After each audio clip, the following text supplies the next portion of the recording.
Well, hello, everybody. Welcome to this live edition of Syracuse Sports, presented by Krause Health, the exclusive healthcare provider for Syracuse athletics. You got Brent Axe, you got Chris Carlson here, and we are coming off the heels of history.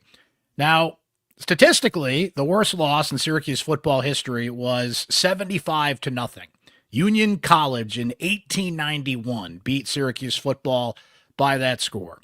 But Chris, with all due respect to the mighty Union College teams of the Benjamin Harrison administration, what we watched this afternoon was the worst loss in Syracuse football history. It's a 63-point loss, which does statistically eclipse a 62-0 loss that SU suffered at Virginia Tech in 1999. All things considered, the way the game played out, who is at quarterback, the modern era of college football, everything you want to put in this recipe here, what we just saw was the worst loss in Syracuse football history by any measure.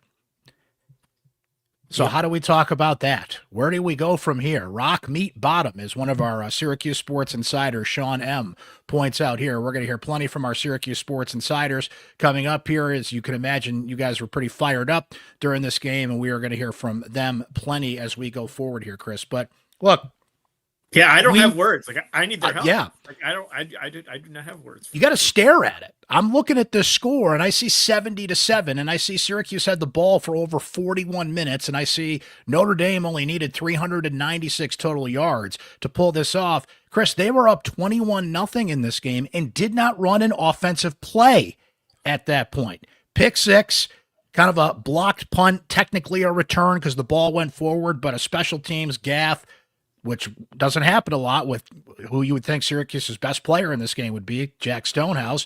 Another pick six. Oh, no, by the way, a third pick six got wiped off the board by a penalty. I think the refs took mercy on Syracuse. This could have been 77-7, which would have made it a 70-point loss, and still not the worst statistically in history, but certainly the worst in modern history, Chris. So I think a lot of things come to mind here, not only about this game itself, but just what it represents, what the season has become, and the benefit of the doubt people are going to give Fran Brown going forward, which obviously takes a major dent after this game and how this season is looking like it's going to end up here. Yeah, I mean, when you think back on our conversations, right? Like I think I called this season dead like 6 weeks in, like as soon as we saw Ricky Collins wasn't the guy, and it was pretty clear, I called the season dead. Didn't expect this, though. It is just hard to wrap your head around football being this bad and looking so outclassed everywhere on the field. And like, you can't really, we've all said like, well, it's the quarterback, and there is, right. Your morale drops when you lose your quarterback, and your morale drops when you don't think you can win a game or score. But like, everything was just so bad, right? Like none of their guys looked like they belonged on the field with Notre Dame tonight. I don't have the right words. So I don't have the problem. That's the problem right there, Chris. I understand as well as you do that the quarterback is the most important position in sports. And I understand that when Steve Angeli went down, it took Syracuse's season into a completely different stratosphere. But what we have seen since then is a complete mismanagement of the quarterback position at Syracuse, even in this game today.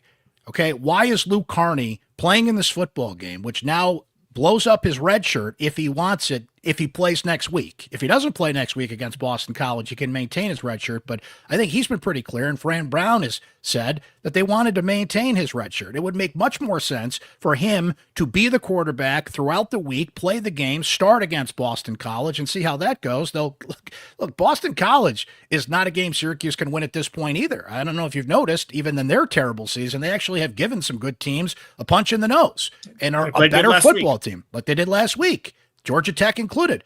They are a better football team far and away than Syracuse is right now. So don't be looking at that as, well, they can go in there and win that game. I don't think they can. But that is just a representation, Chris, of one extreme to the other. Kyle McCord was obviously an all-time transfer portal hit. They won the lottery with McCord. Steve Angeli was looking like a quarterback that could run Jeff Nixon's offense, another high-level guy from Notre Dame. We missed out on the Steve Angeli revenge game today. Instead, he's standing there in a boot on the sideline, and just the fate of where football can bring you with an injury.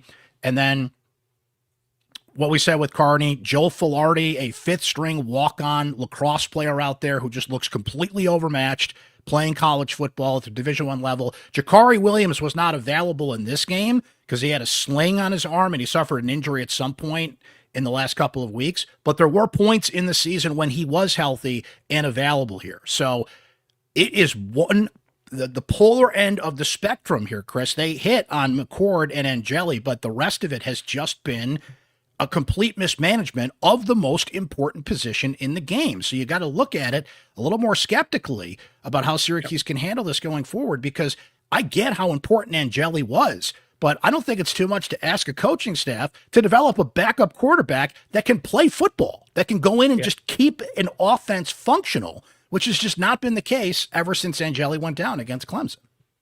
Yeah, I think, I know a lot of people are talking about sort of the mismanagement or management of Luke Carney, right? Why is he playing when he's playing? Why is he playing such a limited number of snaps?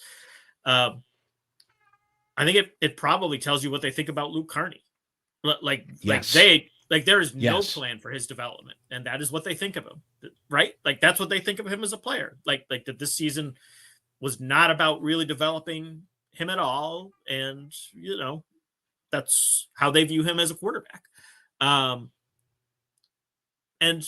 because when they've used him, right, they've used him as a break. Like when Collins has gone on the fritz, or when Joe Filardi went on the fritz with the multiple pick sixes today, they bring Luke in to just all right, these guys might like totally blow a gasket if we put them in for a drive. They just need to sit for a few minutes. That's how they're using Luke. And I'm okay with that. If that's what you think of Luke, that's what you think of Luke. But you're right that it is like Jakari Williams has been in the program multiple years. You recruited multiple scholarship quarterbacks. How you couldn't have any of those guys, any of them, ready to play better quarterback than having to turn to the lacrosse player is really poor. And in this, really poor development. And in this day and age, Chris, that's a $700,000 mistake that Syracuse made. They invested in Ricky Collins to be the starter, realized that they had to upgrade there with Angeli. And remember, that spring portal window no longer exists. You have to find the answer between January.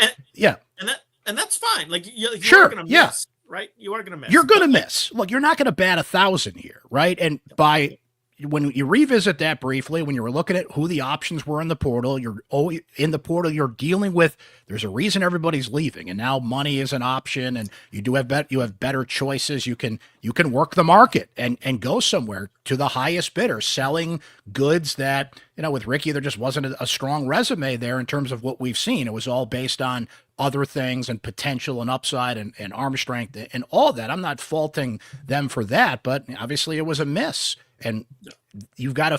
So what happens now, Chris, is a lot of the promises, a lot of the investments they've made, and Fran keeps talking about the great youth movement coming in 2026. They've proven with Antoine Delorier, with Demetrius Samuel Jr., with Byron Washington, that they can find some gems, freshmen that can get on the field right away. But you start to really question what some of these answers are going to be. At the very least, you just have to, kind of shake your head and hear what Fran is saying. Be like, okay, we'll see it on the field. We will see it on the field at this point. He had the benefit of what happened in 2024, and you could say, yeah, we have seen it on the field, but now we have to see it going forward, because what we saw last year, of course, was not only the benefit of McCord, but a number of veterans, both who stayed and Syracuse acquired in the portal. Now we're seeing Fran develop these players and these coaches develop these players on their own. And boy, are they in the fire to do it. And now, Chris, you've got a situation where Fran has said that both Jeff Nixon and Elijah Robinson will be back as coordinators. There's obviously going to be some movement on the staff when you flip Michael Johnson Jr. to quarterbacks, Nunzio Campanelli back to tight ends. one would think that they're going to seek some opportunities elsewhere. Campanelli, notably, I mean, that's a demotion in his eyes. I'm not speaking for him. I don't know this to be sure, but logic tells you like he's going to keep his options open here. Now you have to look at some of these staff members with a little skepticism as well and say, well, why is Elijah Robinson your defensive coordinator when he's going to finish for the second year in a row over ranked 100 defensively totally and just 70 points by Notre Dame and what we've seen all year long. So what I'm saying is, well, Fran has accomplished some things and has rallied the troops and is bringing in more money, and I think people by and large still believe he can do this. This game encapsulates, and what a 3-9 season would encapsulate if they lose next week is, okay, well, we had 1 year of 10-3 and another of 3-9. What's in the middle with the extreme? And Chris, people felt like this year could be a step back because of the schedule, right? We were all saying that at the beginning of the year, but the other thing that you and I and Javon and others warned about is, well, let's see what it looks like. Okay. If it's 5-7, 6-6, 7-5, and boy, you had to fight and scratch and claw, and you showed some things and you measured up against some of those better teams on the schedule, then that is a positive. But what we saw here was an extreme that can happen, again, beyond Angeli's injury. That's bad, and I understand the significance of it, but it's all over the field. It's not just at the quarterback position. Yeah, I think, to me, in terms of like the pulse, like I think you got it right. In terms of like last year, he had every benefit of the doubt. Mm-hmm. A middling season this year, it would have been very understandable. Everybody would have been like, hey, of course it's going to be a bridge year, no problem. But 7 straight losses, all by double digits. One of the worst losses, or the worst loss in program history at the end of it. Like, you sort of return to like prove it phase. You go back to like, all right, like he's got to make progress next year, and it has to look good, or otherwise he doesn't get the benefit of the doubt, and the faith does start to disappear. I think that's probably, to me, like that's probably where the program is at on him, like headed into next year. And Chris, there's been some discussions about should they give Fran Brown an extension. Not now. Right? Not now. You can't now. If you're John Wildhack, you cannot announce that. If that's done, if that's drawn up and they were just kind of waiting for a moment to sign the thing, you can't do that now. I think you, as Wildhack, would be responsible. Now you have to prove that you earn this extension. I mean, Chris, 7-8 weeks ago, we're asking if Fran Brown is in the conversation for Penn State, right? Yeah. Now we have to ask how much he's in the conversation at Syracuse in terms of like ensuring those things that he's been promised. I'm not saying he's on the hot seat or anything, but sure. 2026 becomes almost what Adrian Autry has to do with the basketball team. Like, this is your year to show, okay, this is your team, your guys, you built the best roster you put together. Let's see what you got. The way Fran is talking about 2026, that is going to be one of the better rosters that he has put together. That's not held over from a previous staff, that he has assembled both through the portal and with a heavy emphasis on recruiting, which, by the way, Chris, now I got to reassure these big-time recruits. Hey, 70-7, blip on the that's a hard thing to cover up. That's 70-7 to Notre Dame. And Chris, one thing they've really got to emphasize in the offseason here, we put so much focus on the quarterback position, and rightfully so. And you've seen Willis was out today, and there's a lot of younger players on the field. There's injuries elsewhere. We have to be fair and market that in here. But Jeremiah Love is a great example of measuring yourself up against one of the better players at his position in the sport, right? Mm-hmm. Jordan Reed at ESPN, NFL draft expert, just rated him as the third best overall player in the 2026 draft. He was doing the Heisman pose after a touchdown run against Syracuse.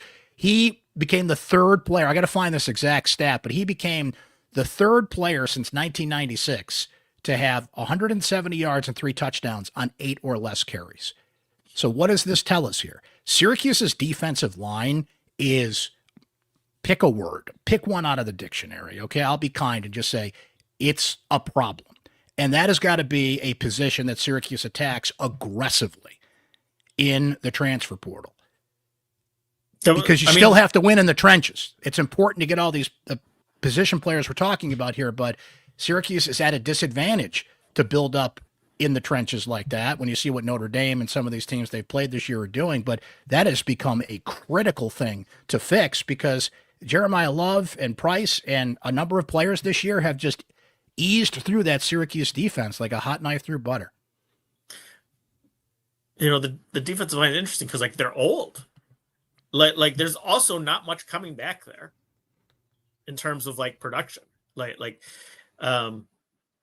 There's David Omo-Periola on the edge, and there's Rashard Perry, who was hurt tonight and didn't play, and there's Nathan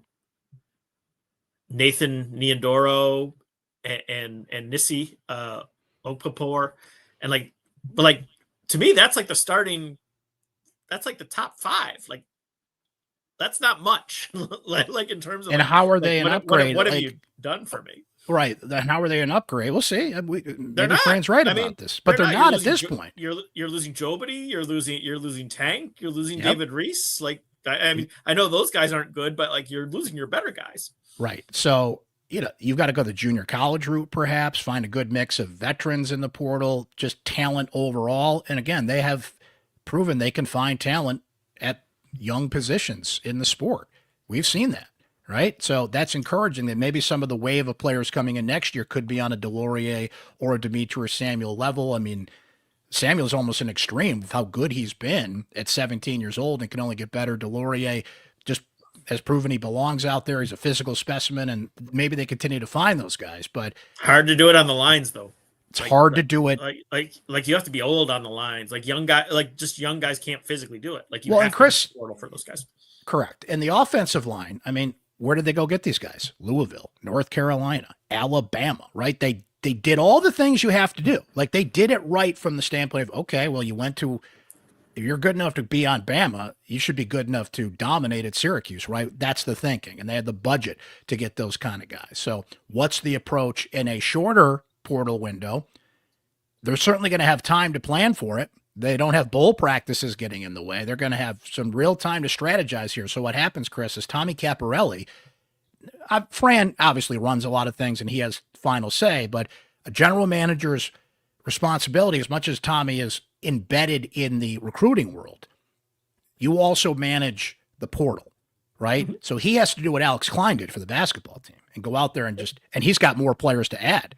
At least with Klein, let's be honest, he gets 3 or 4 guys, you're golden. In football, now you got to go fill the trenches with at least, put a number on it, 8, 9, 10 guys that upgrade what you have. Two sides.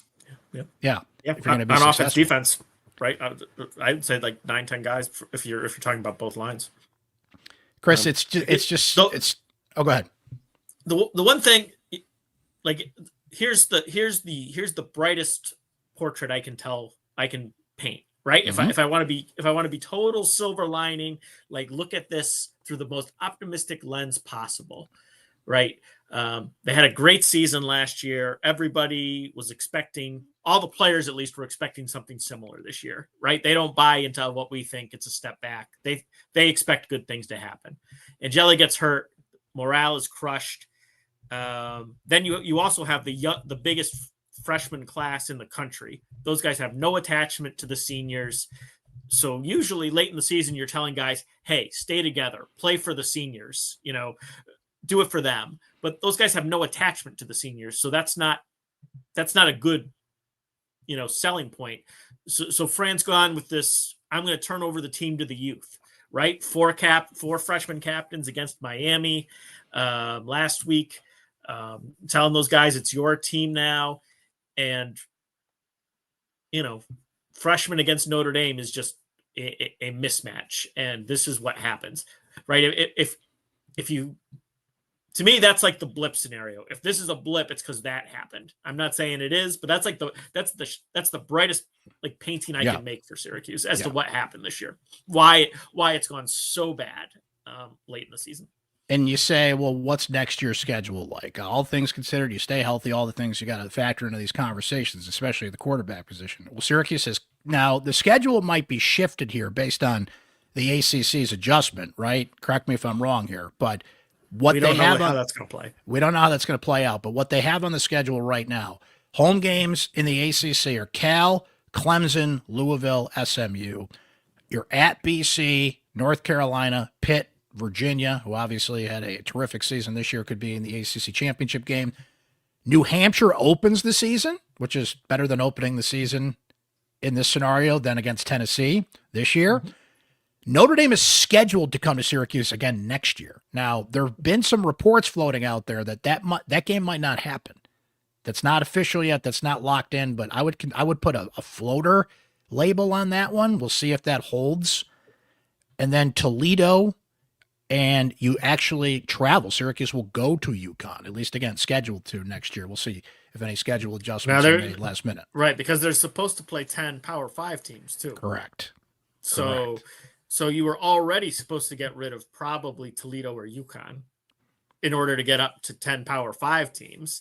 And then if you lose Notre Dame, you're going to have to pick up presumably another Power 5 team somewhere. So is that a, quote, easier schedule for a younger team and everything we're talking about here? I don't think Syracuse can say that. Is it easier than this year on paper? I would say so, because this was historic. But it's not. Don't use the word easier. We'll flip through a thesaurus when we have more time and find an applicable word for what that schedule is. But for how this team's going to be assembled, Chris, like don't put anything. I guess the word I would use is maybe it's a bit of a relief after this year, but it is not. It is not in any way, shape, or form I'll put it this way: it's not an advantage. It's not an advantage next year. That schedule. Louisville has shown that they are going to be good year in, year out. SMU is going to be good year in, year out. Clemson. I know they aren't necessarily what they were, but they'll certainly have talent. Those are not. That is not an easy schedule, especially if Notre Dame's on it. especially if Notre Dame's especially if Notre Dame showed that. And see, Chris, that was the striking thing to me and people were like, man, this reminds me of the Robinson years. Well, Robinson never lost a game like this. This reminds me of whatever you want to say. The only thing it can remind you of is that 62-0 loss to Virginia Tech. And remember, that was post McNabb, and Syracuse was starting to slide downhill after that under Paul Pasqualoni, and they still had some winning seasons and went to bowl games and had some players that came after that, and a different era, of course. So putting this into context, I know it's only year two, but in the accelerated era of college football, when you can upgrade quickly, and I understand everything that happened to Syracuse this year, but to just go out there and sit there and watch this thing, and I'm like, hey, when does the varsity game start? Against Notre Dame, okay? College football playoff team. Syracuse played some college football playoff teams last year and held their own and beat a couple of them. Now you're playing a team that's in the college football playoff and looked like you should have been nowhere near the state of Indiana on the same field with that team. That's a dramatic drop-off from where you were a year ago. And just goes to show you what can happen year to year. And again, I'll try to keep a positive tone here in this sense. Like, you can fix this. The market allows you to fix it. The question is, where is the investment and everything that Syracuse is going to need to do? What's the plan going to be? They're going to have more time to put it together to fix some of the gaping holes that are there here with one of the bigger recruiting classes coming in. It was the first time under Fran. One of the things that I thought that I was most impressed with so far with Fran and the guys he's brought in, like, I'd never thought that Syracuse was completely out-athleted the way, right? Like when Syracuse first joined the ACC, if a Clemson player or a Florida State player got loose, they were going for 60. And that didn't happen the same way with Fran last year. And until today, it didn't happen this year. But just athlete-wise, like Notre Dame just looked like they had just a different class of player than Syracuse had. So I hadn't felt like that before. I have not felt like that, even in some of the things that I referenced, the Robinson years, and that's the scary thing. Like, that, it wasn't a familiar feeling. It wasn't deja vu. It was a new level of what is happening here. Like, they just do not belong on the field with this team. Right. So the plan is you get Angeli healthy. You hope some of your youth movement produces some players that can play right away. You find some wins in the portal, and you're just pushing those chips even further into the middle of the table, and more of them saying, no, we're going to 2026 guys going to be fine. We're going to fix this thing. And I get what Fran has to do, and he has to sell that as a head coach and continue to put that belief. It's going to be a long offseason putting that belief. What happened today and what is culminating at the end of the season just puts a lot more skepticism on that, frankly, right? And again, I think the defense is the bigger issue. We keep talking about the quarterback and certainly understand that importance. This is a defense in crisis at this point. And it's not just this game. I mean, just look at the consistent failings of this defense. You need an offense out there to score 30, 35 points to hide its flaws. And you had that last year. And it just, Chris, boy, we are seeing the representation of how many flaws, frankly, that Kyle McCord hid. And that was a defense last year that was bend but don't break. It was opportunistic. Like Fidel Diggs made plays against Georgia Tech. He made plays against Cal. Devin Grant's pick 6 against Miami after they got down 21-0. Like they had those moments that saved them in couple with an offense that's dropping 30 points and is the number one offense in the country. And that's quite an extreme you've got to get back to make your defense functional. That's what I'd be worried about here. And Jelly showed he could do that. He was the number one passer in the country when he went down. But it can happen. They can bounce back. I think everybody understands this as an extreme. But I now think that before it was in Fran we trust, and you're tattooing dart on your forehead. Now you're kind of like, just gonna see how this goes now, right? Let's see how next year is. Let's see what you got now. The thing that if you're Syracuse, right? Fran brought in he brought in more freshmen last year than any school in the country, and then next year's the class that we're expecting Syracuse to sign is once again one of the biggest freshman classes in the country. I think there's only 4 schools that have more high school commits than Syracuse does right now. So you are going to be a very heavy next year on first and second year players.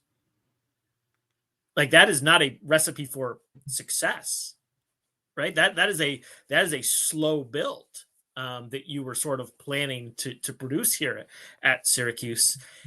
And how this season has ended does not really afford you the luxury of a slow build anymore. You can't just, right? Like they're going to have to be more aggressive in the portal than maybe they would have otherwise, because they don't get that benefit of the doubt that they would have had. And Chris, a couple thoughts here before we get to some thoughts from our Syracuse Sports Insiders. It is so much easier, and Fran is a great recruiter overall, but it's a much easier sell to say, come be a part of, you see what we did last year? Come be a part of that. As opposed to, hey, come fix this thing. Like you're always selling playing time, and of course now you have money involved, and all these things go into it, making a connection with the coach. Calvin Russell, notably, the highest rated recruit Syracuse will bring in since 2001. You were in Florida, talked to Cameron Wilson, who been posting a lot of Florida State stuff lately, so we'll see if Syracuse gets over the finish line there. He's flirting, right? And some of those high-level Florida guys, Syracuse is having success there. That's all great. You have to feel better about Syracuse's overall recruiting approach than in the past years, in past coaches, when they were going to these players to say, come fix this, right? So that's the difference in, hey, come fix this. Come help us raise up, as opposed to, hey, why don't you drop in on this Corvette that's already going 60 miles on the highway and help us go a little faster, right? That's a tougher sell. But if somebody can do it, I guess Fran Brown can. Yeah, we'll see. Chris, we'll see. That's how I feel. See, that's it. We have become my mother. And here's what I mean by that, Chris. I would ask my mom when I was a kid, like, shout out to Hills. Hills is where the toys are, right? And I'd go with my mom to Hills, and I'd be like, hey, can I get this Star Wars character? And when I heard we'll see, it wasn't a no, right? But I had to basically figure out if it was going to happen. Christmas. Maybe it'll show up at Christmas. Exactly. With Syracuse fans before, every time it's like, of course, honey, you're getting a toy. Every time Fran talked to you, yes, of course, this is happening. Now it's, no, we'll see. We'll see. Our Syracuse Sports Insiders were fired up, Chris. We already highlighted this one from Sean. Rock meet bottom. Yeah, it's rock bottom for Syracuse football.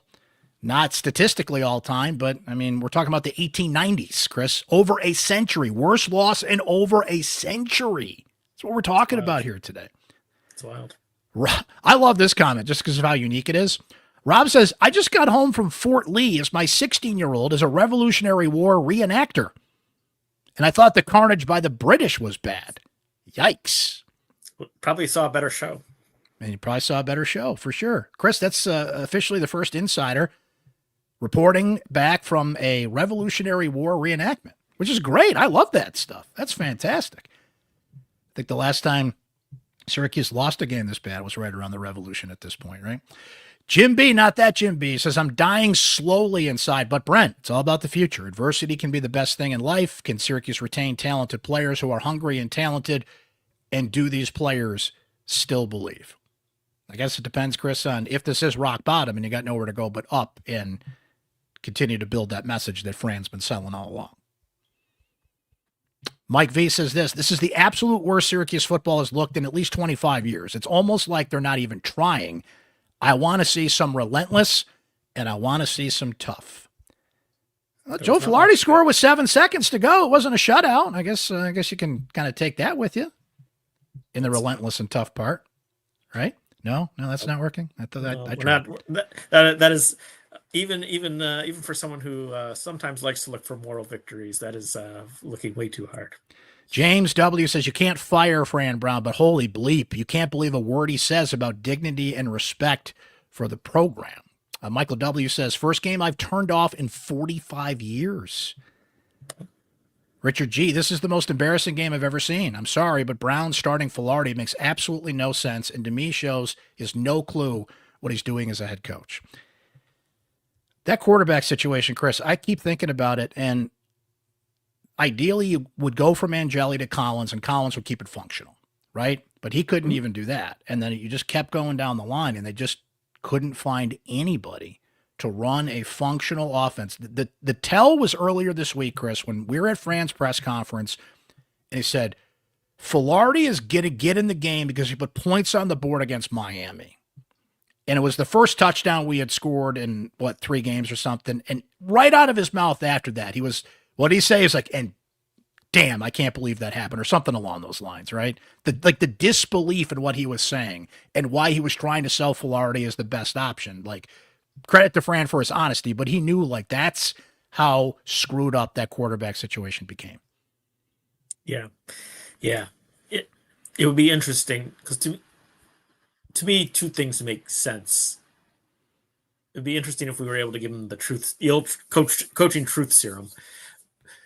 Was it just like, hey, as a coach, were you ready to turn the page on this season? And did you say, hey, it doesn't matter, we got to prepare the young guys, and I know Ricky's better than these guys, but it's all about the future now? Or did the team have so little faith in Ricky that you just had to put somebody else out there to get them to play hard, even though those guys are not as good as Ricky? But to me, Ricky Collins is clearly, I know he's flawed and he's not going to win you a game, but he's clearly the most ready of the 3. Chris, you had the opportunity this week. We should give this a little shine. You spoke one-on-one with Steve Angeli. Great piece up on syracuse.com that people should check out. What were your takeaways from that? Because Fran has flat out said this is Steve's job when he comes back. So if you lose some quarterbacks in the portal, and we didn't see Ricky Collins in this game, in a game Syracuse could have needed him, right? Which is pretty telling. As far as I know, he's not hurt. And right, if we talked about Luke earlier, if you wanted to develop Luke, you would have played Ricky for that short Correct. period of time, and you would have let Luke have a chance against Boston College when he had a chance to succeed. That if you were worried about developing Luke Carney, that's how you would have handled the Luke Carney situation. Completely mismanaged that. It's one thing when players get hurt or just aren't good enough to be out there and you're starting a lacrosse player against Notre Dame. They have completely mismanaged that. So now, and I'll come back to Angeli, but now you're at a point where... Sorry, got you off track. But it all fits into Angeli because here's the thing. It's his job. So now when you naturally... I don't know of anybody going in the portal, but I think it's safe to assume, given what we've seen, that we've seen all these guys on the field and they just didn't measure up here or did not get the opportunity to show what they can do. I mean, they're not even letting Luke Carney throw the football when he comes in. So now you got to sell quarterbacks to come in, and they do have Zayd Lott coming in, a commitment in 2026. So there's one you add to the bunch, but you're going to have to get at least a couple transfer quarterbacks, and one would think. Mm-hmm. That's going to be a hard sell when it's Steve's job, right? So put that aside. Let's go back to Steve. Chris, ideally, if he has the best rehab of all time, and that injury is anywhere from like 6 to 12 months, right? That's referred. Yep. But everything goes as swimmingly as possible. He is the quarterback on the field to start training camp, which is by no means a guarantee at this point. But what was your takeaway from just talking to him and how he's going through the rehab and how he's sorting through all of this and ready to come back? He said he's coming back. Jason Willis, Byron Washington. We'll start to hear from other players whether or not they'll be returning for next year. But Angeli was the key piece to the puzzle, obviously. You know, I just think you can see the steadying presence that Fran talked about with him. You know, I thought it was pretty cool. You know, he talked about what books he read during the rehab because he was totally laid up, and he read a couple books that were written by Kobe Bryant and Michael Jordan's trainer. Relentless and Winning, I think, were the two names of them. It just shows that's that's the mindset I think you want in your quarterback. Somebody who's going to read those books and sort of want to emulate those two guys in terms of like a winning mentality. I thought that was pretty cool. And I just he was talking through something really, really difficult, and the whiplash that he must have felt this season is crazy, right? Like you get rejected by Notre Dame. You're so angry about that. You come to Syracuse, you win the job. You start to prove yourself at the highest level, and then it is taken away from you just instantly at like the highest peak. You are at your peak, the peak that you've reached in your total career, and then it is just taken away instantly.